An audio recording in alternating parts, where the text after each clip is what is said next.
This tank is just insane. I've been using it for quite some time now, and I have to say, if you're after an aggressive tank, a manoeuvrable tank that's quick and also has massive farming potential against infantry, the Panzer 38T fits the bill. Speed is on your side, as is the ability to squeeze into spaces that larger tanks can't. But also, the firepower on this thing is just on a different level. In order to make it as you see in the background here, you do have to sacrifice a bit of anti-tank potential, meaning the only thing you'll have that can take down an enemy tank will be the S-mines that it can fire from the side. They don't do a whole lot of damage, but they are just enough to do a bit of damage to an enemy tank that is getting a bit too close for comfort. You also have the ability to just run away, which is what I do most of the time in the 38T. Now, the clip you see in the background is from my friend Eros. He sent me the whole game here on Rotterdam, and I've got a couple of clips from myself as well when I went out to try this tank. I do use it a fair bit, but Eros is on a different level. This guy is an insane tank player. Now, he's playing on Rotterdam Breakthrough, and this was before the 5.2 patch, but the 5.2 patch is also receiving updates, so it's probably not too dissimilar to what the game could look like in the future in terms of spotting. The tanks are a little bit stronger in the current build in terms of the angles. You are a little bit better at dealing with incoming missile shots and explosives, especially from infantry in close quarters. So that can only mean one thing: this tank is actually going to be even stronger when you get your hands on it. So let's take a look at the specializations. What do you have to do to get this tank to be an infantry farmer with this amazing front firing cannon, and then of course the cherry on top, those AP mines that will decimate anyone in your way. So we've got 4 layers with this tank, and there are several ways to set it up, but in my opinion, if you're using this tank to get onto a flag, clear it, and then escape, it means high impact, close quarter weaponry with countermeasures that prevent you from getting disabled and spotted whilst retreating. The first thing you want to go for is the Zimmerit. This is a thick paste applied to the exterior of the tank to protect from sticky grenades and explosives. It will stop those from attaching to your tank. So if you see some dropped, you can just reverse. They'll fall off your tank or they'll stick to the floor and you evade them. It's so important in close quarters, and it's also great for evading those assault players that throw all their dynamite on you before detonating. If you spot them, you can just reverse out of the way and the dynamite will fall off. Also, something quite interesting is that this tank is actually pretty quick, unlike most of the other tanks in the game. So whilst Zimmerit is important, you will find it less useful than on some of the other tanks, because you're just always going to evade people naturally. The other option for specialization number 1 would be the pineapple wrench, but I wouldn't recommend that at all for any build. Next up we have the flare launcher. This is great, especially with those 5.2 updates to flares. They're not as powerful, so I think they're in a better position, but DICE obviously have made spotting a bit more powerful, and with the different combinations, the flares are going to be a great addition to your tank. Even with them nerfing spotting over the last couple of patches, it's still really useful to have. It's still a bonus in terms of additional points, plus more enemies spotted for you and your teammates. The spotting scope is the other option. I've not really had that much luck with it, to be honest, unless I'm further away from the action, and that's not what this tank is for. But using the spotting scope means you keep the smoke discharger. Now, the way that the specializations work in Battlefield is if you take one thing, you often lose out on another thing, and the game doesn't really tell you that very well. It comes up on the left, and you can see what you've kind of taken out in the highlighted yellow text. I think this is really a decision you have to make yourself. If you can deal with the spotting scope, having the smoke is super important. The smoke is really, really good, especially for evading. I've got a clip in the background now that you can see where I've used it just to smoke a retreat, and it's a lot of smoke that this tank throws out. Great for infantry as well, if you've got squad mates that need to push. I then drop the flares and have to take the spotting scope instead. Not a bad trade-off. Perhaps the most effective way of getting consistent kills with this loadout is to use the KWK-38 L/55 autocannon. Not exactly a catchy name, but these things will be awesome in your build. 20mm explosive rounds that kind of remind me of the LAV in Battlefield 4. They do fantastic damage versus infantry and can help remove camping enemies. Plus, they're effective versus light armor. That's what really many people forget. You can do bits and pieces to enemy armor, just not the big tanks. The other option is the improved loading mechanism for a 10% fire rate buff. This isn't needed, it already fires pretty quickly. I just go for these KWK 38L/55 autocannons. They're great fun, especially versus infantry at that close range. Splash damage through doorways, up stairwells, round corners. These things are just superb.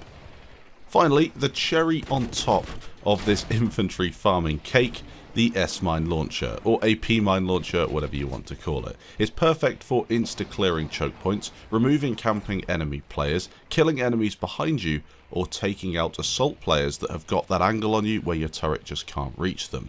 You could opt for the APCR rounds, however I still think these things aren't in a good place. They do a lot of damage to enemy tanks, but that's not what this tank is for. Plus, I believe that DICE have still got a bit of a problem with the amount of rounds that they're giving certain tanks, so it's not strictly balanced across the board. There's a surprise, but I don't use them. I go for these S-Mines.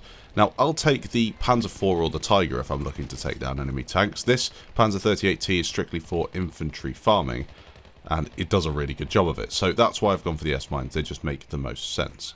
The final option you could pick is deploying the AT mines behind the tank. Once again, a really cool feature to have on a tank, and maybe something you could use if you do have a map with lots of enemy tanks.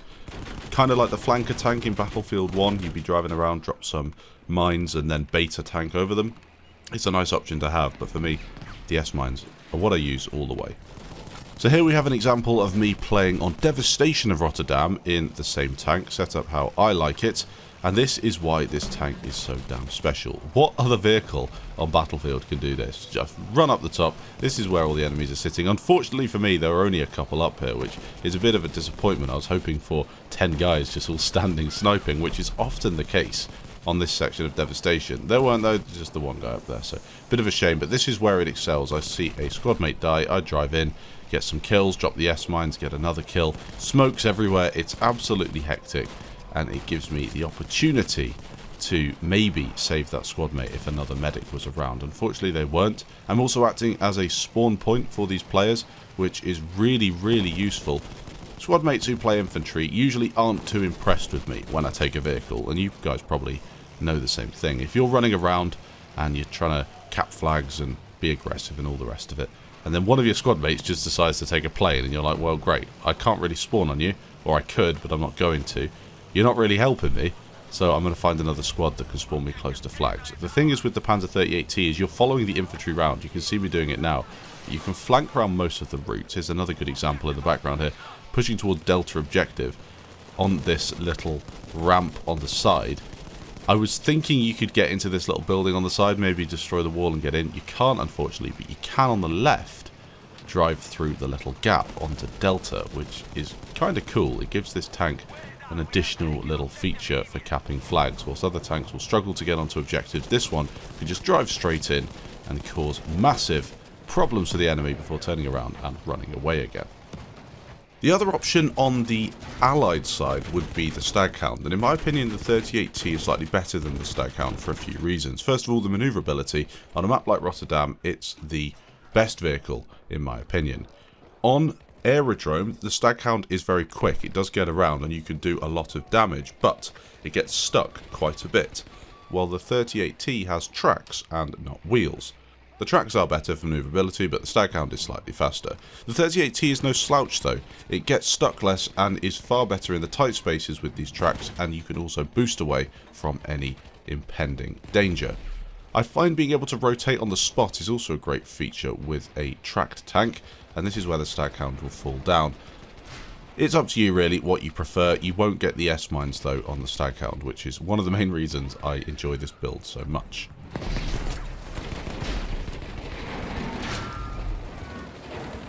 Now finally, something that a lot of people don't realise, I might be wrong here, but I think the 38T is the only tank on the game, like proper tank with a turret, where you can get 4 people inside to help you. So that's 4 teammates. Now, I might be wrong here, there might be another one, but it's a great vehicle for a squad full of players. The passengers' weapons are actually quite strong. I believe they're MG34s. Not certain, but they might be MG34s, which are slightly slower firing without any upgrades on them. Being a gunner is still really difficult, of course, especially if you plan on stepping out of the tank to repair. However, the smoke and a bit of communication will really help you out, and it is certainly possible. The only thing I would say is that as a gunner, one of the most important things, and this is in any Battlefield game, is to ensure that you are protecting angles that the driver can't see.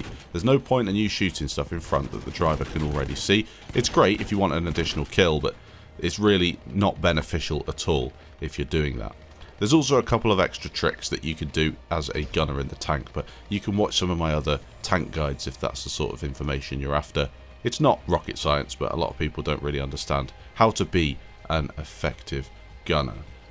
Finally, a couple of tips for the driver. Do not sit still, do not get in battles with enemy tanks, and do not camp at the back of the map. That is not what this tank is for. It's for aggressive, run and gun style gameplay, flying into battle, taking out as many people as you can, and winning the game for your team. I guess Battlefield 5 isn't in the best place right now. I think we all can agree that DICE have some serious work on their hands if they're going to fix this game and get it to a position where everyone's enjoying it. Things like this 38T do show me that there's still fun to be had in Battlefield 5. Thanks for watching, and I'll catch you in the next video.